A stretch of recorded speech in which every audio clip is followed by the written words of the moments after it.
Segundo um artigo lançado em 25 de junho deste ano pela professora Eveline Rosset, da Universidade de Lorena Metz, na França, psicóloga, psicoterapeuta, psicotraumatologista e dona do site Resiliência Psy, levanta um tema bastante propício para o nosso momento. Como satisfazer a necessidade básica das crianças e adolescentes, principalmente neste momento de confinamento, onde, meio ao seu desenvolvimento, que já é bastante estressante, chega todo esse momento de confinamento em família, longe de suas referências externas, os amigos, namorada e o convívio social presencial. As crianças e sua forma de comunicação ainda não totalmente verbal, e a necessidade de se sentirem acolhidas e protegidas. O adolescente começando a explorar o reinventar-se para manter-se conectado, exigindo privacidade para se fortalecer em suas convicções, além de dividir seu espaço 24 horas com familiares e ainda num contexto de desenvolvimento químico que a adolescência proporciona. Em um contraponto, temos os pais tentando também se reinventar e auxiliar aos filhos para terem rotinas, higiene e lazer. Tudo isso acontecendo ao mesmo tempo e no mesmo espaço. Por isso, hoje convido a psicóloga Fernanda Duarte, pós-graduada em gestão de pessoas, liderança e coaching, docência para educadores profissionais e terapia cognitiva comportamental. Hoje, ela atua como terapeuta orientadora vocacional, auxiliando jovens em suas escolhas profissionais.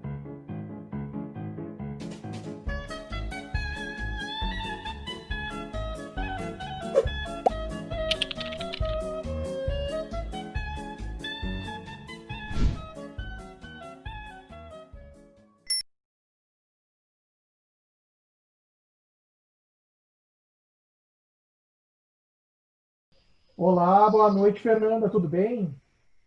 Olá, Rodrigo, tudo bem contigo? Tudo ótimo.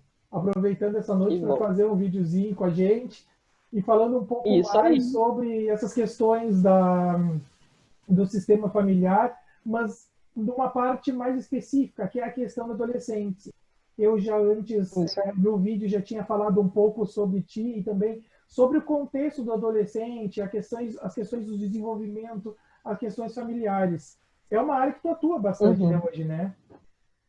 Isso, bastante palestra, bastante atendimento, orientação vocacional, enfim, sempre vem, mesmo que através de um processo de orientação vocacional, ainda assim tu acaba tratando alguns pontos, né, familiares, porque querendo ou não, a escolha do adolescente é muito influenciada também pela família, né?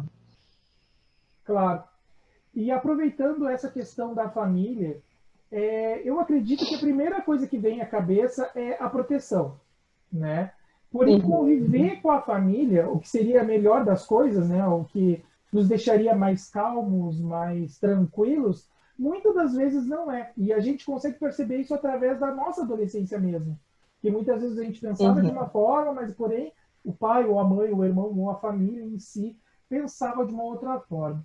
Então, como manter um clima de segurança neste momento em que os Uhum. adultos passam também por um estímulo extra de ansiedade, que é a questão, né, do coronavírus, que é a questão de não saber até quando esse vírus vai, se realmente a gente vai ter vacina.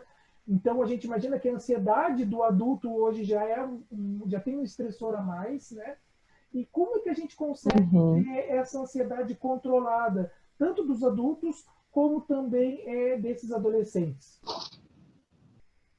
Então, Rodrigo, primeiramente eu acho importante a gente frisar, porque querendo ou não, sentimento e emoções são palavras usadas muito como sinônimos.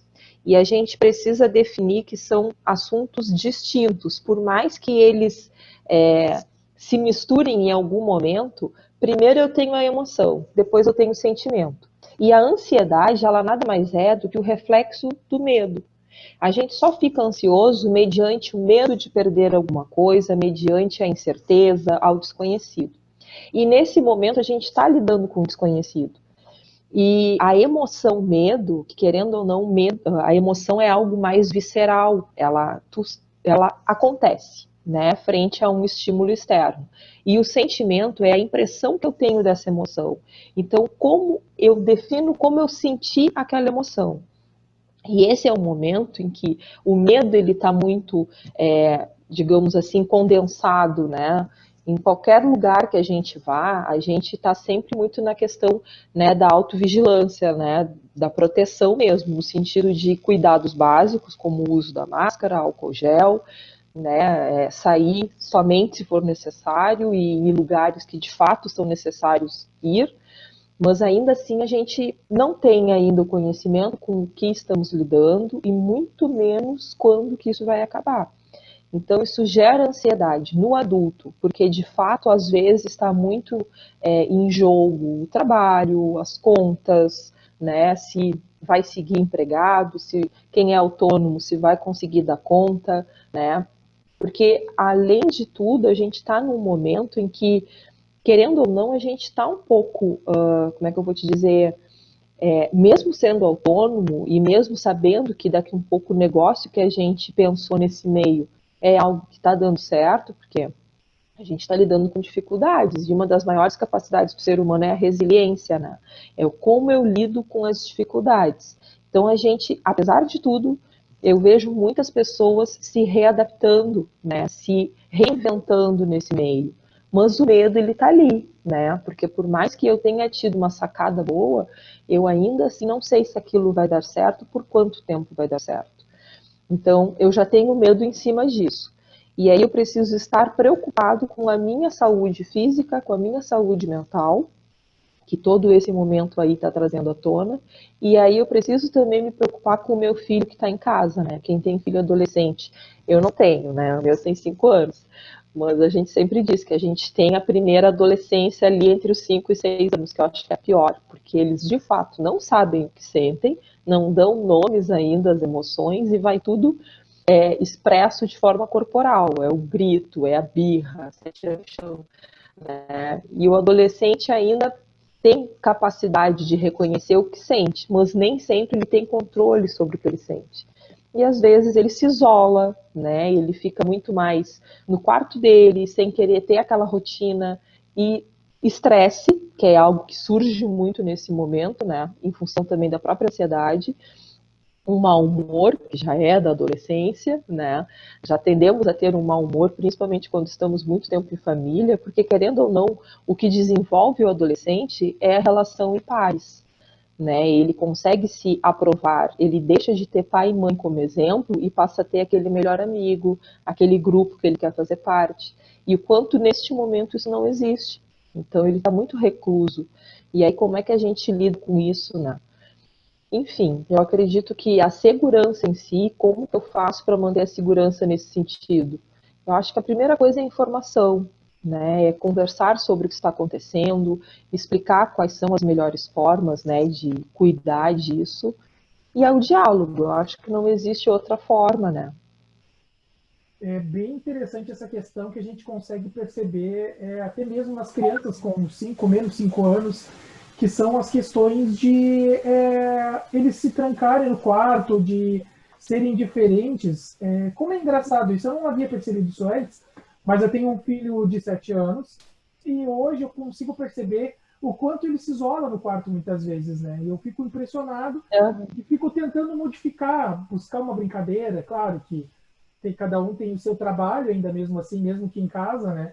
Mas tentando buscar Uhum. alguma atratividade para que ele saia do quarto. E é uma coisa natural dele, ele não está depressivo, ele não está doente, porém, ele acaba ficando mais recluso, ele fica mais nos jogos, mais no celular. E como é diferente, né? A gente não está acostumado com isso, né? E a outra geração, né, Rodrigo? Né? A gente não deve ter tanta diferença assim de idade. Mas eu vejo, Não sei não. com 5, 7 anos, eu estava brincando na rua, porque eu morava numa cidade do interior que propiciava isso, né? A Claro. segurança, outras épocas, mas, enfim, a gente não tinha esse acesso à tecnologia e o quanto isso também é algo que a gente tem que preservar nesse momento, né? Porque, querendo ou não, o jovem já tem a tendência à tecnologia, eles já são orgânicos, né? Essa coisa do acesso e da rapidez. E querendo ou não, é uma geração mais ansiosa justamente porque é o imediatismo, está tudo na palma da mão. Né? Sim, Então, eles têm acesso a qualquer informação, a qualquer produto, é só eles querer pesquisar. Né? sim. E como entender, Fernanda, que os nossos filhos com essa idade, no caso de 7, 8 anos, ou até mesmo menos, né? Eles ainda não conseguem Uhum, verbalizar muitas vezes os sentimentos. Mas eles uhum, acabam demonstrando isso através dos gestos, através da inquietação, do desconforto. Principalmente agora na pandemia, uhum. onde, por exemplo, eles acabam se ficando mais reclusos e até mesmo consigo. Como é que a gente consegue visualizar isso? Assim, eu com o meu de 5, eu costumo. É até um filme para adulto, né? Que é o Divertidamente. Mas eu percebi que esses tempos, né, essas 2, 3 últimas semanas, digamos assim, ele vinha muito com essa coisa da raiva, né, da frustração de estar só dentro de casa e a gente sabe o quanto a gente fica estressado, imagina eles, né, porque a Sim. gente ainda segue com alguma atividade e segue se relacionando. Eles, por mais que tenham uma aula à distância, não é a mesma coisa porque eles são do concreto, eles precisam da presença física para se sentir preenchido, né. Uhum. Então a gente, eu e o meu é filho único, eu também é, né? Sim. Então a gente sabe o quanto faz falta nessa hora uma outra criança para acompanhar o ritmo deles, no brinquedo, nos jogos, enfim. Então, percebendo isso, eu chamei ele e sentamos para ver o filme divertidamente, né? Uma forma mais lúdica, digamos assim, de falar sobre os sentimentos e as emoções. E o filme é legal porque ele retrata 5 principais emoções, que é a raiva, o medo, a tristeza, o nojo e a alegria. Sim. Então, e agora, e de lá para cá, a gente começou um trabalho assim. Ele desenhou depois as emoções do filme, que são as básicas, né? E aí, quando ele tá, eu pego o desenho que ele mesmo fez e digo: ó, quem é esse daqui? É o raiva. Ah, então vamos tirar o raiva da cabeça. O raiva, ó, tá controlando. Então, é uma educação emocional, é falar sobre as emoções, né? Então, hoje ele já diz: "Ai, eu tô com raiva, mas eu vou tirar o raiva da minha cabeça. Eu quero alegria". Eu digo: "Tá". E aí também tratar a questão de que ninguém é feliz o tempo inteiro, né? Às vezes eu posso ficar triste, às vezes eu posso ficar com raiva, mas entender o porquê que eu estou sentindo raiva. E às vezes é pela frustração de não ter o que quer naquele momento. E aí a gente diz, reconheço, eu sento com ele e digo: ó, a mamãe sabe que tu tá com raiva, que tu tá frustrado, mas tudo bem, tu pode ficar. Mas neste momento não é possível tu ir na pracinha da rodoviária, que era onde ele adorava ir, né? Então, é bem a educação, eu conversar e, querendo ou não, é uma forma lúdica de trabalhar a questão das emoções, porque eles são muito expressivos corporalmente, né? Então, a raiva para ele é bem isso. E aí a gente senta e conversa sobre. E a gente não tem esse costume de estar trazendo essa didática, né, para as nossas relações dentro de Uhum. casa. E a gente consegue Uhum. perceber que são oportunidades que a gente tem ao nosso alcance que a gente não utiliza, como, por exemplo, um filme, né? E é um filme super bom Uhum. aquele, né? É muito É, boa essa dica. eu digo, é um filme para adultos, porque querendo ou não, tu olha, não que só adultos possam olhar, não é isso, mas ele é muito mais uma educação para adultos também, né? O quanto às vezes a gente acha que é um filme bobo. Não, ele tem um baita conteúdo, ajuda principalmente a gente a entender que às vezes é preciso se sentir triste e entender o que essa emoção está querendo me dizer naquele momento. Porque aí, só fazendo um parêntese, é um momento muito rico para a gente questionar aquela emoção, entender o porquê naquele momento eu estou me sentindo daquele jeito, o que, que aquela emoção está querendo me dizer, e a partir disso eu começo a questionar os pensamentos que geram dessa emoção e eu passo a ter mais controle sobre ela. Não que a gente controle o tempo inteiro tudo, mas eu fico mais com esse controle na minha mão do que um dia eu agi bem, no outro dia eu já não agi tão bem, a gente consegue estabilizar melhor. Sim. Tem uma psicóloga que é a Eveline Rosset, que ela é francesa, né, Uhum, da Universidade de Lorena, e ela também fala sobre essas questões de trazer a importância do externo para explicar o interno. Ela comentou lá uhum, num dos livros dela, ela comenta muito com relação ao adolescente e ela fala com questões de exemplos, né? Que o adolescente uhum, ele acaba trazendo da rua, que são os pares, são os amigos, né? E ele acaba uhum, trazendo essa informação para dentro como certa, quando são crianças, eles são o espelho do pai e da mãe. Então, a gente consegue perceber como é o tratamento, muitas vezes, né? E quando é Uhum, adolescente, ele tem o espelhamento na rua. Então, ela, como professora, ela trabalha bastante com adolescentes, né? Ela também é psicoterapeuta, é psicotraumatologista. Inclusive, eu já uhum, falei com ela, né, que eu ia citar esse trabalho dela aqui. Depois eu vou até mandar o vídeo para ela e agradecer pela simpatia e tudo mais. E ela fala uhum, muito da importância da rotina do confinamento, tanto para crianças quanto uhum, para adolescentes. Porém, quando ela fala do uhum, adolescente, ela lembra que a rotina do adolescente é uma rotina externa, é uma rotina de contato social, e que, na uhum, verdade, esse adolescente ele também está predisposto ao namoro, e aí, como ele não consegue hoje ter esse contato físico, né, ele uhum, sobrecarrega toda aquela situação emocional também no digital, porque ele acaba tendo contato via WhatsApp, via Facebook, enfim, nas vias, nas mídias sociais, e ela levanta até, inclusive, esse questionamento no artigo dela, que é sobre como controlar isso, como é que a gente consegue fazer com que o adolescente agora ele entenda que sim, ele vai ter que continuar com esse contato, porém tem que ter um resto de rotina. Outras coisas a ser feitas, como, por exemplo, a aula virtual na escola, ou até mesmo ajudar os pais, essas coisas do tipo.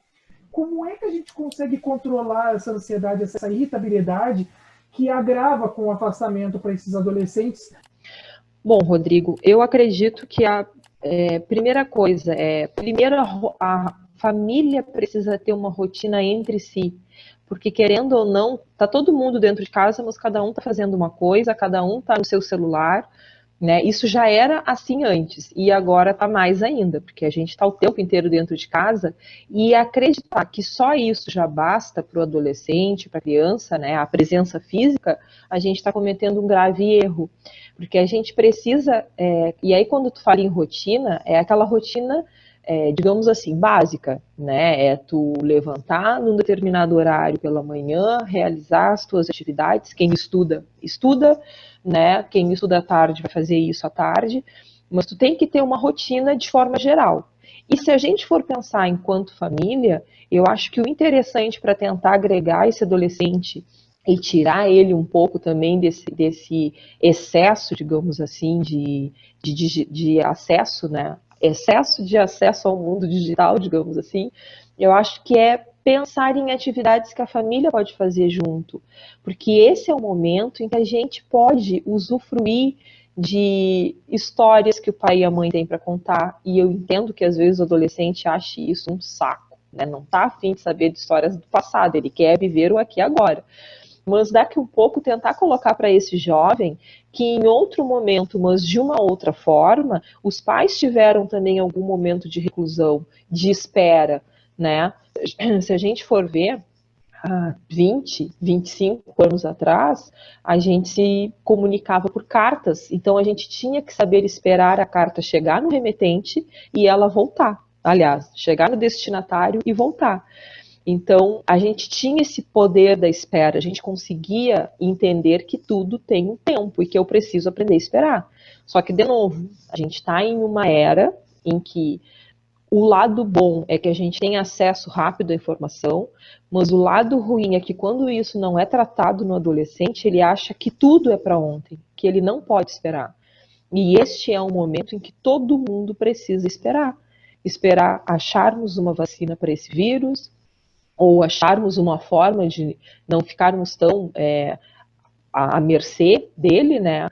Mas é um momento daqui um pouco de chegar para esse jovem, para esse adolescente e estipular uma rotina, inclusive de uso do celular, né? Bom, agora, ó, por uma hora e meia, a gente vai fazer algo em família, seja cozinhar juntos, seja olhar um álbum de fotos. Eu acho que é um momento de resgatar coisas que até então a gente não tinha tempo e a gente agora tem tempo de sobra, então é o momento da gente aproveitar para fazer esse acolhimento, digamos assim, né? Sentarmos em família e conversarmos, por mais que estejamos todos convivendo, mas o que, que eu senti hoje? Sobre o que, que eu gostaria de conversar?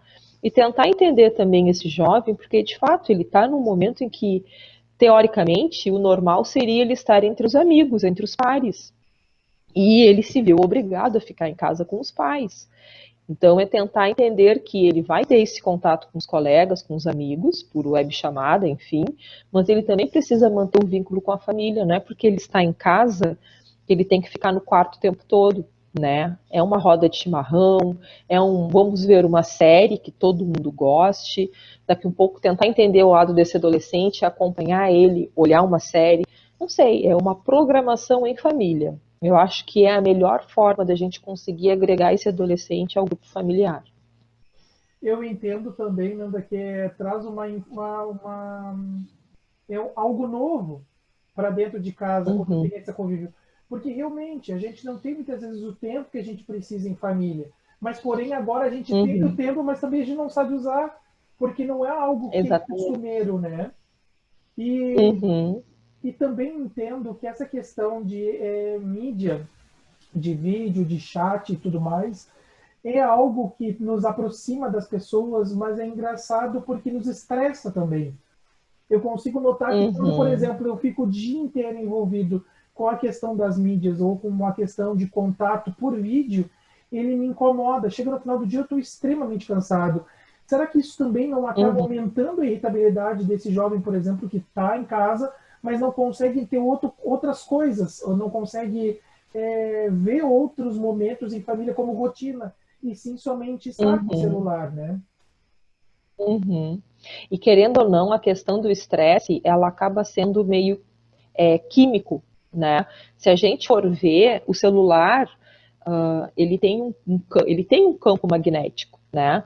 E o quanto às vezes tu estar com o celular o tempo inteiro, tu tá com as tuas ondas cerebrais a mil.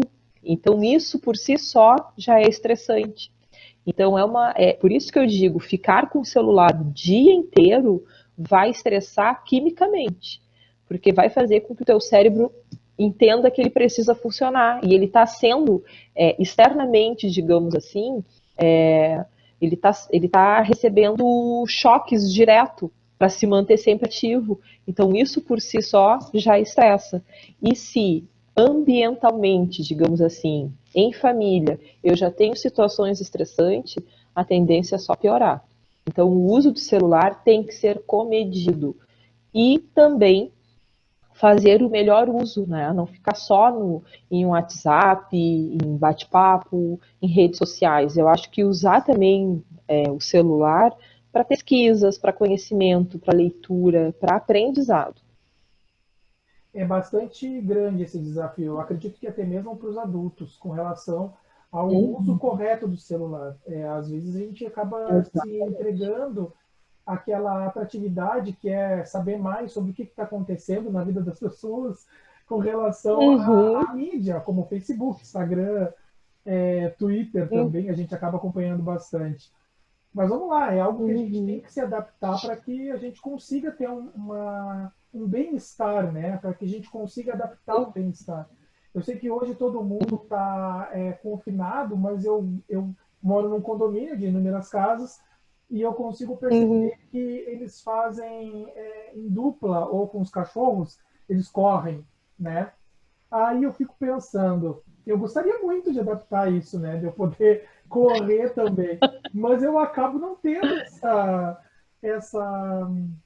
não sei nem se é aptidão a palavra, mas eu não tenho esse ritmo de todos os dias fazer isso. Agora eu e o Vitor, Uhum. a gente está fazendo alguns exercícios, né?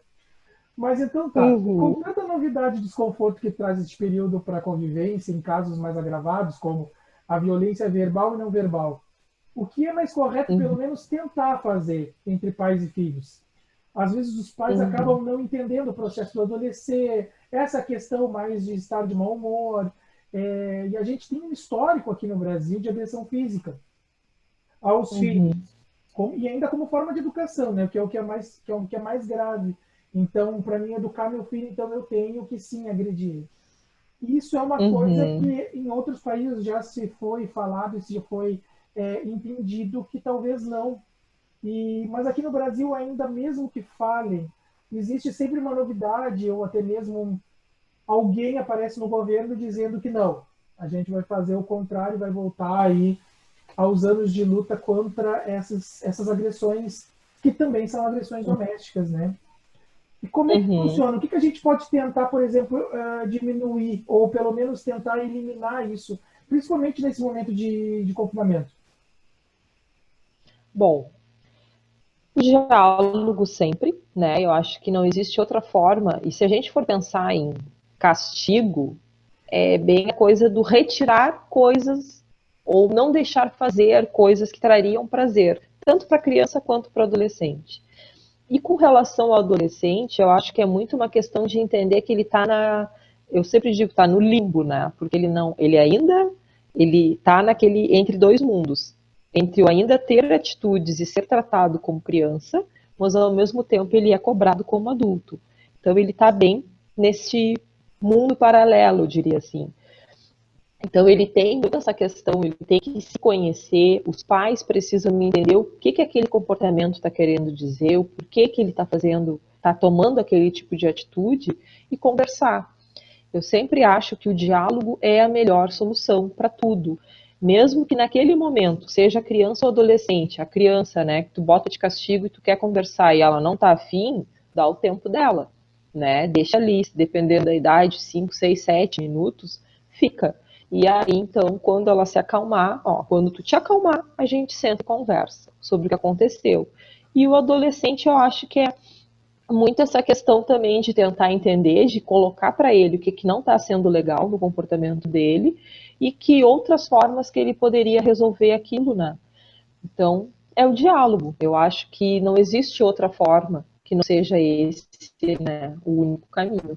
Se a gente perde isso com os nossos filhos, como é que a gente vai conseguir agir de outras formas com a sociedade? Como é que entre adultos a gente consegue resolver na conversa, né? Como que com uma criança e um adolescente tu não vai conseguir? Então eu acho que é tentar entender, eles vão ser rebeldes e a rebeldia deles é muito mais por uma questão de auto, como é que eu vou te dizer, desenvolver uma autoconfiança, né, de se autoaceitar, de se autoconhecer. Então ele está se testando no mundo, né, dos pais e às vezes ele vem muito calçado no que os amigos fizeram e deu certo. As culturas, né, as rotinas da família são diferentes, mas ele vai tentar de alguma forma. Ele precisa se aprovar, digamos assim. Mas eu acho que a conversa vai ser sempre a melhor solução. É que às vezes essas questões de entendimento, muitas vezes, e eu acredito que a maior parte das vezes, não são levadas muito em consideração. Por exemplo, eu entender por que o meu filho pensou daquela maneira, e daí então ele tem que agir de outra maneira, e eu vou mostrar para ele como é que ele deveria agir. É muito complicado isso nas famílias. Eu consegui entender e tive experiência no abrigo que as pessoas elas tendem muito mais a julgar e a agir do que realmente tentar conversar. E agora, nesse Uhum, momento de pandemia, o confronto entre o pensamento do adolescente com o pensamento do adulto, que ainda muitas vezes não entende que é uma criança que cresceu, tem isso também, ele acaba uhum, sendo violento, acaba deixando não somente a violência verbal tomando conta desse espaço, como também a violência física. E eu acho uhum. que eu não sei qual a ideia que seria adequada para que esse adolescente, por exemplo, que vê esse vídeo, sirva para ele como dica de como ele contornar essa situação, de ele tentar não sofrer com tantas situações desse tipo. Também não sei se existe algum tipo de dica que se entregue isso para o adolescente, a não ser para que ele tome mais cuidado. Uhum. Assim, Rodrigo, de fato não tem como a gente controlar, digamos assim, os adultos, né? Mas eu acho que, infelizmente, isso na vida adulta vai refletir de alguma forma, porque dificilmente o adolescente vai conseguir perceber, né, que pai e mãe, de alguma forma, estão prejudicando a saúde mental dele quando o agridem verbalmente ou fisicamente. Então, porque querendo ou não, é como se ele se percebesse como errado, né? Ele tem esse olhar, tipo, não, eu mereço, porque é difícil tu desconstruir a ideia que tu tem de pai e mãe como pessoas protetivas, né? Que seriam teus principais cuidadores. Então, isso, de alguma forma, vai refletir na vida adulta. Mas o que eu posso dizer para esse adolescente, né?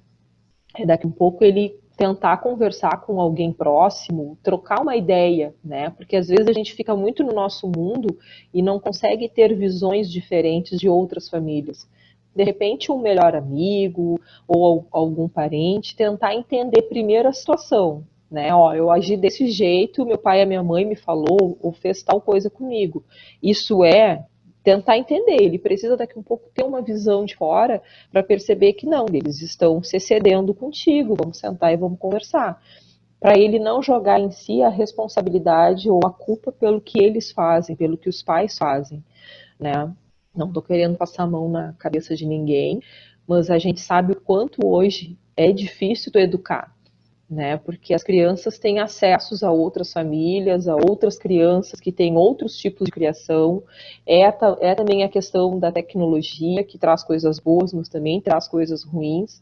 Então, tu tem que estar monitorando tudo o tempo inteiro, principalmente as amizades, com quem andam, do que brincam, do que estão falando neste momento.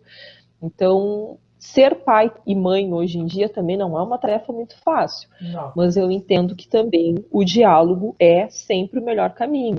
E de repente, se isso acontece com algum adolescente dele se deparar daqui um pouco com essa agressão verbal, ele não tentar pegar isso para ele, né? Ele se perceber, tipo, que ele não é aquilo que está sendo dito, porque a gente sabe que existem famílias adoecidas, né? Pais adoecidos que adoecem os filhos. Mas é tentar entender, eu não sou isso, eu posso estar sendo teimoso, estar sendo ridículo, idiota, que às vezes a gente sabe que os pais largam isso, né?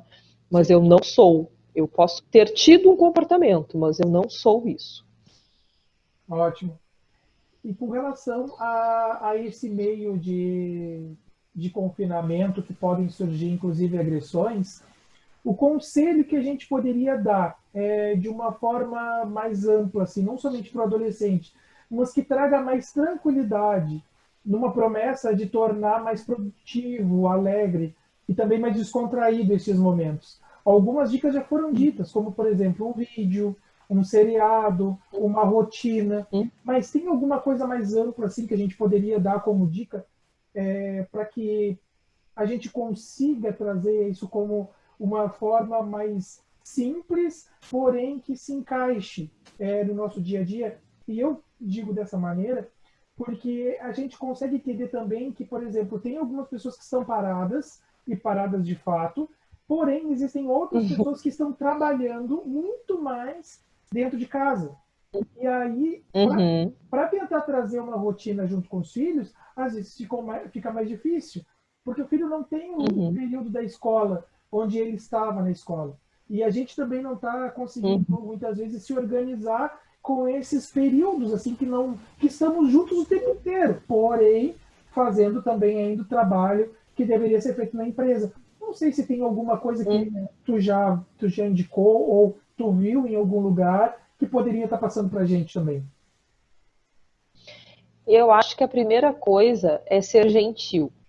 Gentil consigo mesmo e gentil com o próximo. Perceber em si os limites, porque às vezes a gente acha que é um super-herói que tem que dar conta de tudo o tempo inteiro.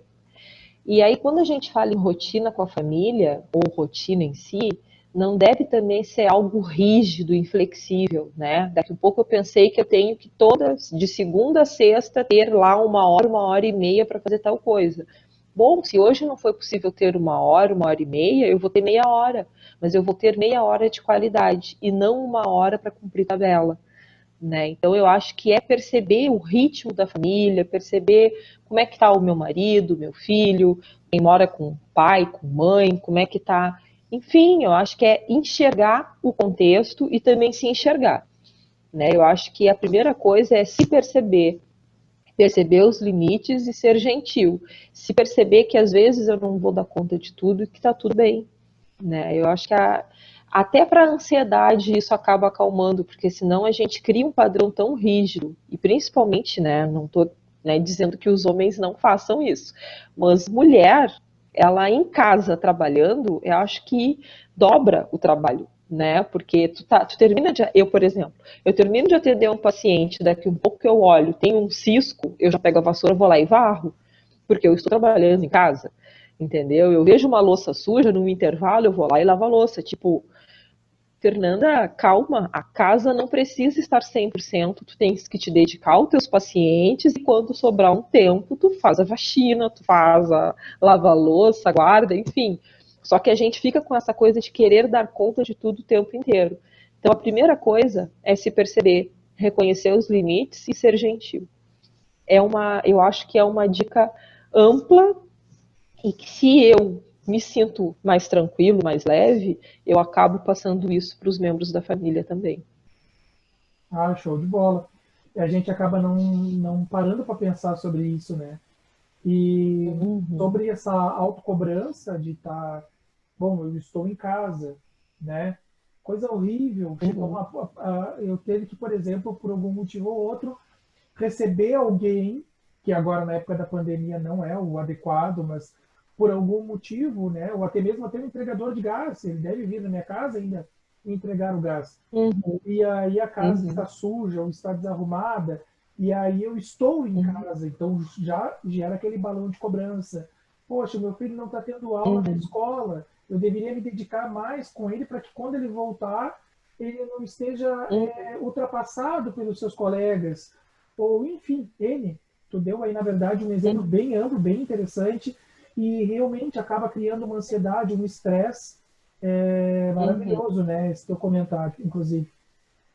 Bom, Fernanda, eu agradeço muito pela tua disponibilidade de ter aceitado esse convite, ter esse tempo aí que parece ser amplo e às vezes tão curto para todos.